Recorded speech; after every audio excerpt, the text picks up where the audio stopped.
हाय sapiens. हर रोज़ हम लोग अपनी ख़बरों में पढ़ते हैं कि आज फ़लानी जगह पे इतनी गर्मी पड़ी कि 70 साल का रिकॉर्ड टूट गया पीछे। पिछले साल हम लोगों ने अभी देखा कि ऑस्ट्रेलिया में इतनी सख्त जंगलों में आग लग गई थी कि तकरीबन बोलते हैं कि ऑस्ट्रेलिया जल ही गया था सारा। फ़लानी जगह पे इतने ज़्यादा सैलाब आए और इन सब के पीछे एक ही चीज़ को वजह ठहराया जा रहा है, वो है गर्म मौसम। हम लोग हर साल देख रहे हैं कि हमारी दुनिया का मौसम आबो हवा मुसलसल गर्मी की तरफ जा रहा है, बदलता जा रहा है। सर्दियां जैसे कम होती जा रही हैं हमारी दुनिया में। तो सवाल ये है कि इन सब के पीछे आखिर वजह क्या है? क्या ये हम इंसानों की फैलाई हुई आलूदगी की वजह से हो रहा है, या फिर इसके पीछे कोई बहुत बड़ा राज छुपा हुआ है जो हम इंसान समझ नहीं पा रहे?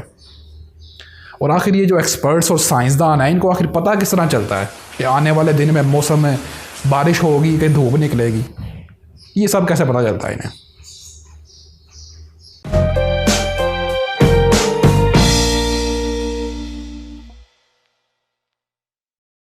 लेकिन यहाँ पे आगे बढ़ने से पहले हमें दो चीज़ें क्लियर करनी होंगी कि ये आखिर ये जो मैंने अभी शुरू में नाम लिया, मौसम और आबो हवा, ये इन दोनों चीज़ों में फ़र्क क्या है? क्या वाकई में कोई फ़र्क है इनमें, या ये सिर्फ एक ही चीज़ के मुख्तलिफ नाम है? तो अगर साइंस की ज़ुबान में देखा जाए तो इन दोनों चीज़ों में बहुत ज़्यादा फ़र्क है। वो फ़र्क क्या है कि मौसम जो सा है, जिसको हम लोग वेदर बोलते हैं इंग्लिश में, जो मौसम जो सा है वो किसी भी इलाके का एक शॉर्ट पीरियड में उसका आबो हवा में आने वाली तब्दीली को बोलते हैं। यानी कि उसकी हवा की रफ्तार कितनी होगी, वहाँ पे नमी कितनी होगी, ये सारा कुछ, और बारिश होगी कि नहीं, ये सब कुछ जो सा है मौसम के अंदर आता है। इसको वेदर बोलते हैं। अब जब ये सारा डाटा जो सा हम लोग रोज़ की रोज़ इसकी पैमाइश की जाती है, साइंसदान करते हैं। वो किस तरह करते हैं मैं आगे जाकर अभी बताता हूँ आपको वीडियो में। तो जब इस सारे डाटा को, रोज़ के इकट्ठे हुए डाटा को इकट्ठा किया जाए, उन सब का एवरेज निकाला जाए पूरी सालों के ऊपर मुहित, यानी कि सदियों के ऊपर जो इकट्ठा डाटा हुआ हो, उसका एक एवरेज निकाला जाए, तो उसको बोलते हैं आबो हवा, क्लाइमेट जिसे बोला जाता है इंग्लिश में। ये ज़रा सा फ़र्क है इनमें, इन दोनों में, कि मौसम एक शॉर्ट टर्म में होने वाली तब्दीली को बोलते हैं, जबकि जो आबो हवा है, क्लाइमेट, वो लंबे अरसे में होने वाली तब्दीली को बोला जाता है। तो जैसा मैंने आपको भी बताया इस वीडियो के शुरू में कि हमारी दुनिया का आबो हवा मुसलसल गर्म हो रहा है। वो किस तरह हो रहा है गर्म? हमारे ये जो डाटा है मुसलसल हमारे पास मौजूद, इससे हमें पता चल रहा है कि मुसलसल गर्म हो रहा है हमारा आबो हवा। आए दिन हमारे जंगलों में आग लग जाती है, और इतनी बड़ी बड़ी आग लगती है जिनके ऊपर काबू पाना मुश्किल होता है। तो ये जो डाटा हमें जो मिलता है, आखिर ये डाटा मिलता किस तरह? यानी कि हम लोग अक्सर अपने मोबाइल से भी हम लोग चेक कर लेते हैं कि आने वाले दिन में बारिश होगी कि गर्मी होगी। तो पता किस तरह लगता है उन्हें कि ये किस तरह ये तब्दीली आएगी, क्या होगा, बारिश होगी कि नहीं होगी? तो उसके लिए स्पेशल इक्विपमेंट से इस्तेमाल किए जाते हैं जिनको वेदर बलून बोला जाता है। ये कुछ इस तरह के देखते हैं जो आपको नज़र आ रहा होगा पीछे।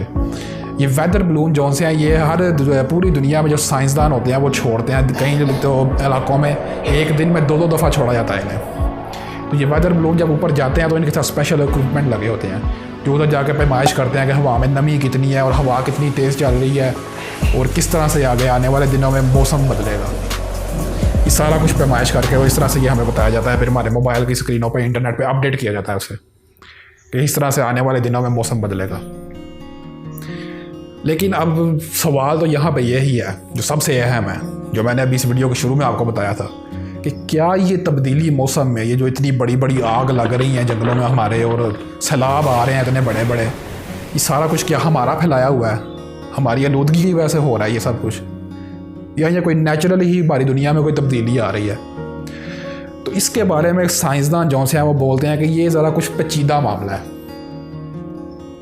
किसी हद तक जो सा है ये हमारी दुनिया का मौसम अपने आप बदल रहा है, हमारी दुनिया अपने आप गर्मी की तरफ जा रही है।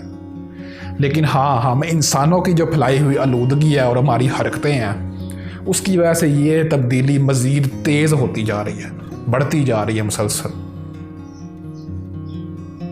हम इंसानों की आलूदगी जो सी है इस चीज़ को मुसलसल बढ़ाती जा रही है।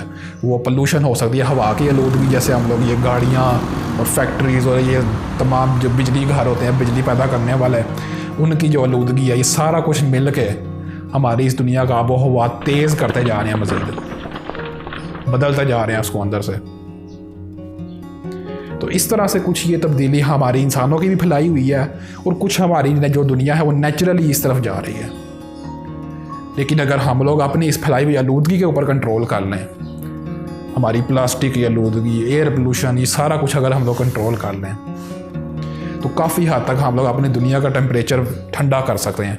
अब एक रिसर्च में पढ़ रहा था अभी ये जो कुछ दिन पहले ही, उसमें लिखा हुआ था कि हमारी दुनिया का तकरीबन सन 1800 से लेकर अब तक 1 डिग्री टेम्परेचर बढ़ चुका हुआ है।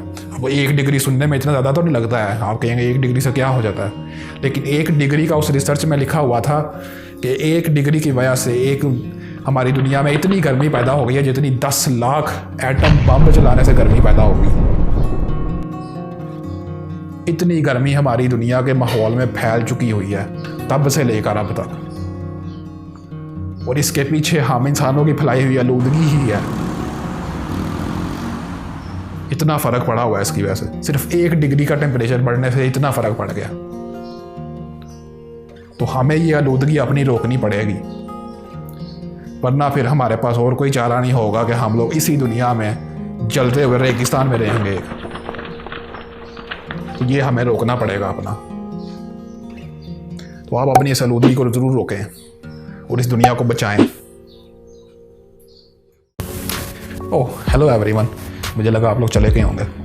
वेल, अगर यहाँ पे अभी तक मौजूद हैं तो ये सब्सक्राइब करें मेरे चैनल को यहाँ पे टच करके, और ये सारा कुछ पुरानी वीडियोज़ हैं, बहुत कुछ सीखने को मिलेगा इनमें भी, आपको ज़रूर देखिएगा इन्हें भी।